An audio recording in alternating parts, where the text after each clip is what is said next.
Mesdames, Messieurs, bonsoir et bienvenue. Décision attendue demain dans l'affaire du spectacle de Dieudonné. Le tribunal administratif d'Orléans va devoir trancher sur le cas Tourangeau à quelques heures du début d'un spectacle qui est pour l'heure encore interdit par arrêté municipal.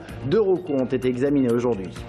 Nouveau rebondissement dans l'enquête sur le meurtre de Nicole Brossard à Blois. Un deuxième suspect a été interpellé. Son ADN l'a confondu. Il a été mis en examen pour homicide volontaire aggravé, placé en détention provisoire.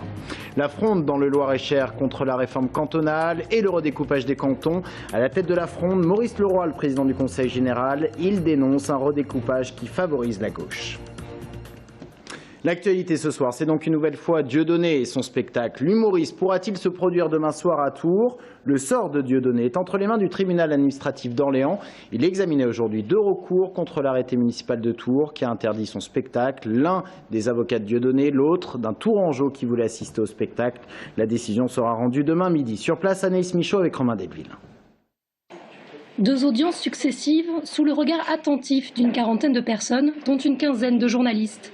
Au tribunal administratif d'Orléans, la première affaire, c'était celle de ce spectateur tourangeau, Kylian Davo. Son avocat, Maître Mongis, défend les intérêts de son client en évoquant le principe du caractère pluraliste de l'expression. C'est-à-dire que dans notre société, si on laisse finalement quelques censeurs et le gouvernement décider de ce qui est politiquement correct ou pas, dans 10 ans, on risque d'avoir une société où la pensée sera tellement réduite qu'on ne pensera plus rien. Pour l'avocat de la ville de Tours, Maître Sébron de Lille, même plaidoirie que face à l'avocat de Dieudonné. Si le risque grave de trouble à l'ordre public est bien réel, le principal argument reste l'atteinte à la dignité humaine. Dieudonné n'est pas un artiste, mais un propagandiste. On pourrait se poser la question de savoir si on doit bien maintenir cette qualification de spectacle, alors qu'en fait, nous sommes devant quelqu'un qui fait l'apologie de l'antisémitisme et qui tient donc plus du discours politique que du spectacle artistique. Atterré, c'est avec ce terme que Maître Damien Cerf, qui représente Dieudonné et les productions de la Plume, a commencé sa plaidoirie. Pour lui, l'arrêté municipal du 7 janvier 2014 porte atteinte à 2 libertés fondamentales, la liberté d'expression d'une part et la liberté du travail d'autre part. Il accuse Jean Germain de clientélisme. On entre dans une période électorale.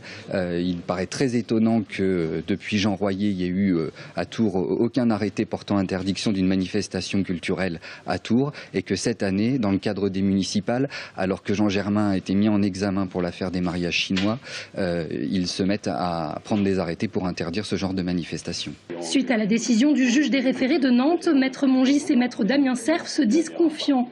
Pourtant, Maître Sébron de Lille insiste sur le fait qu'ici, la situation est différente. Alors, le juge des référés d'Orléans prononcera-t-il la suspension de l'arrêté municipal? Réponse demain midi. Quoi qu'il en soit, Dieudonné compte bien assurer un spectacle vendredi à Tours.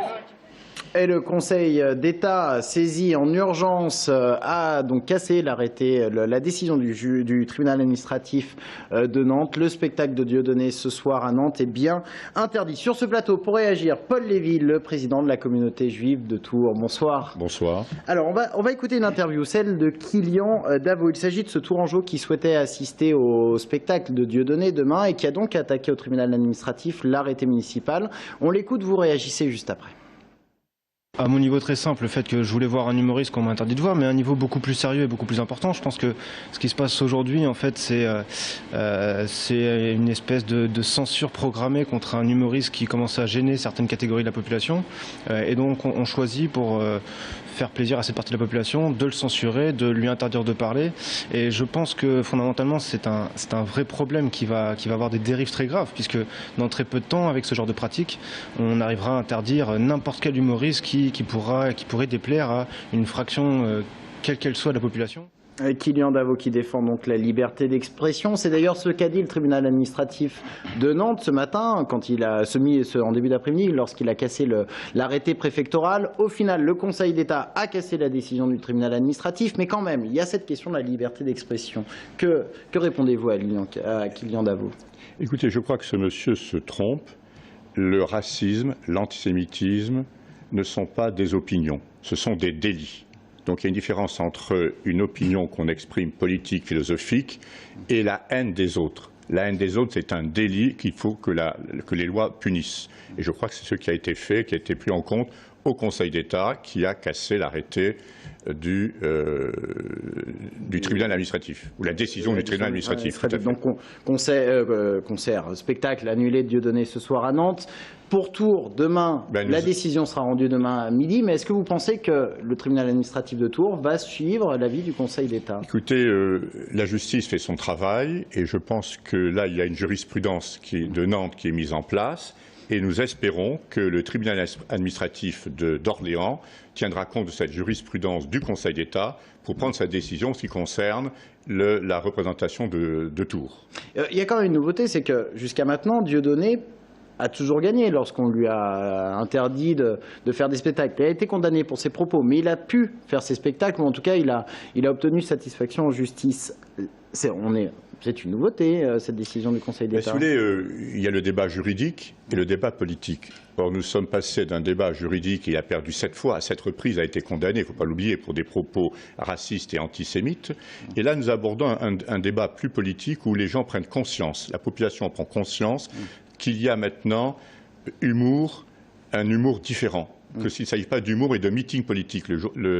J'écoutais tout à l'heure, l'avocat disait tout à l'heure qu'il ne s'agit plus d'humour, mais effectivement d'appel à la haine raciale. Quelqu'un a dit, je crois que c'est des proches, l'humour c'est de se moquer de tout, mais pas de n'importe qui. Donc là, c'est un peu ce dont il s'agit. Quel est l'état de la communauté juive de Tours, notamment? Eh bien, l'état, c'est quoi?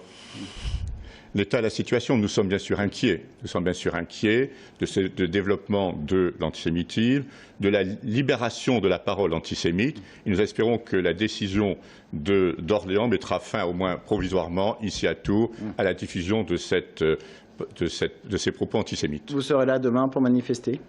Bien, écoutez, tout dépend de la décision du tribunal d'Orléans. Si le tribunal d'Orléans permettait le maintien de cette, comment dirais-je, de la représentation de Dieudonné, à ce moment-là, effectivement, nous manifesterons.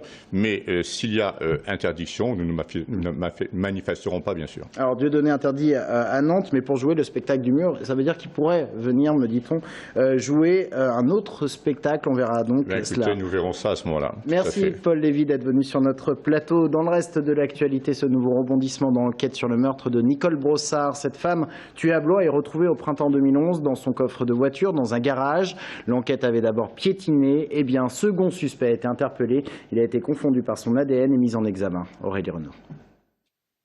En 2011, dans ce parking souterrain du quartier Coty, sur la scène de crime, les traces ADN les plus importantes avaient été analysées instantanément. Presque 2 ans après les faits, les traces les plus secondaires, les plus infimes ont parlé.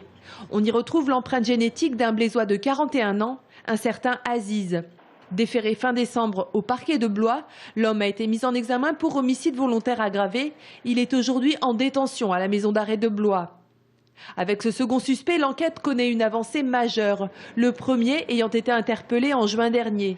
Il s'agira maintenant de déterminer si les 2 hommes se connaissaient. Aujourd'hui, très peu d'informations filtrent sur l'identité du dénommé Aziz. On sait seulement qu'il était actuellement sans emploi et que sur son casier judiciaire figuraient quelques affaires d'escroquerie. En bref, un chiffre, 90. Il correspond au nombre de nouveaux postes qui seront attribués à l'Académie Tours-Orléans pour la rentrée prochaine. Insuffisant pour le syndicat SNES-FSU. 90 postes pour 2252 élèves supplémentaires. C'est pas assez car cela correspond à la création d'un poste pour 25 élèves. Levée de bouclier dans le Loir-et-Cher contre la réforme des cantonales et contre la réduction du nombre de cantons. Le Loir-et-Cher passera, vous le voyez sur cette carte, de 30 à 15 cantons seulement, avec 2 élus par canton. Il a donc fallu redessiner la carte cantonale. Eh bien, Maurice Leroy, le président du Conseil général du 41, et sa majorité dénoncent un redécoupage qui favorise la gauche, un redécoupage qui correspondrait aux propositions du PS 41. L'Assemblée départementale doit voter demain une délibération défavorable sur la réforme. Les élus, avec le renfort de nombreux maires, iront ensuite manifester devant la préfecture. Écoutez Maurice Leroy au micro de Romain Delville. Moi qui étais un rat des champs, qui s'est beaucoup occupé des rats des villes, comme ministre de la ville, je vous assurais que vraiment ça me fait mal de voir ce charcutage. Franchement, on pouvait faire autrement. Il suffisait de s'appuyer sur les intercommunalités telles qu'elles existent. Et on aurait respecté et la parité et la loi qui prévoyait de faire plus ou moins 20%. À côté de ça, on a fait un véritable charcutage politicien. Et on reparle politique avec un focus pour les municipales sur la ville de La Riche dans l'agglo tourangelle. Le maire PS en place depuis plus de 30 ans, Alain Michel, ne se représente pas. C'est un jeune homme de 28 ans qui sera le candidat socialiste, Wilfried Schwartz. En face, la droite et le centre droit paraissent divisés et pourraient perdre une chance de victoire. Candidate de l'UMP, Nathalie Touret. À côté, l'UDI qui a décidé d'être autonome au premier tour avec des candidats qui se présentent pour la première fois à une élection. Et vous allez voir que la campagne menée par l'UDI est plutôt originale. Pas de permanence fixe, mais mobile, à l'aide d'un camion. Sabrina Melout. Sucre? Sucre, oui. Voilà. Bien. Et alors, je vais vous touiller ça. Qu'est-ce que vous me vendez? Je vous vends rien. Je vous propose. Rien à vendre, si ce n'est promouvoir une action politique en vue des municipales. Petit café, galette des rois pour interpeller les habitants de La Riche. Jean-Henri Boivin, tête de liste UDI, défend une liste centriste, ouverte, avec un programme précis. Redynamiser le commerce, réguler le développement des logements et appuyer sur le développement industriel des petites et moyennes entreprises sur la zone industrielle de Saint-Côme. Ici, on ne se retranche pas derrière l'idéologie d'un parti politique. Élection municipale, une élection particulière où tout se joue en fait entre le futur maire et son habitant. Je pense que je représente aussi une majorité de la population qui, aujourd'hui, ont peut-être envie de s'engager dans leur commune sans forcément appartenir à un parti politique. C'est pour les prochaines élections municipales. J'organise une réunion le vendredi 10 à l'Equinox, voilà, pour exposer le programme de la liste La Riche Ensemble. Il faut toujours essayer, vous avez raison. De toute façon, celui qui ne tente rien n'a rien. Exactement. Voilà. Merci. Voilà. Monsieur le charcutier, vous venez le mercredi et le samedi? Oui. Bonjour, monsieur, dame. Allez-y, allez-y. 3 tranches de jambon. Ça fait combien de temps qu'on y est? Ça fait plus d'un mois et demi, 2 mois qu'on suit? Ça fait des années que je viens sur le marché. Alors, Charles, lui... Donc, j'ai connu le marché, d'ailleurs, avec beaucoup plus de commerçants. Et c'est dommage quand je vois que c'est un petit peu désertifié, parce que c'est ce que je disais tout à l'heure, si on veut relancer l'économie, ça passe aussi par le commerce, et voir un marché avec plein de commerçants, ça contribue à créer le tissu social. Ça a été très attrayant, très mouvementé, beaucoup d'animation, mais aujourd'hui c'est très décliné. Si la défiance envers les politiques n'a jamais été aussi importante ces derniers mois, beaucoup ne sous-estiment pas pour autant l'importance d'aller voter. Ah si, si quand même, vous représentez nous, parce que on peut pas dire qu'en général, ils nous représentent beaucoup, au haut de l'État là-haut. J'ai toujours voté et voilà, très important. Après on peut critiquer ou dire des choses qui ne vont pas, mais si on ne vote pas, on ne peut pas dire. Un Lorichois sur 2 ne s'est pas rendu aux urnes lors des dernières élections municipales. Un désintérêt pour les échéances électorales qui pourrait cette fois-ci laisser une marge de manœuvre sérieusement plus importante au Front National. Et on reparle encore politique dans quelques instants, puisque Pierre Commandeur, le président du Modem 37, sera sur notre plateau. Il est notre invité ce soir. Le Modem qui partira avec Jean Germain pour les prochaines municipales à Tours. Restez avec nous.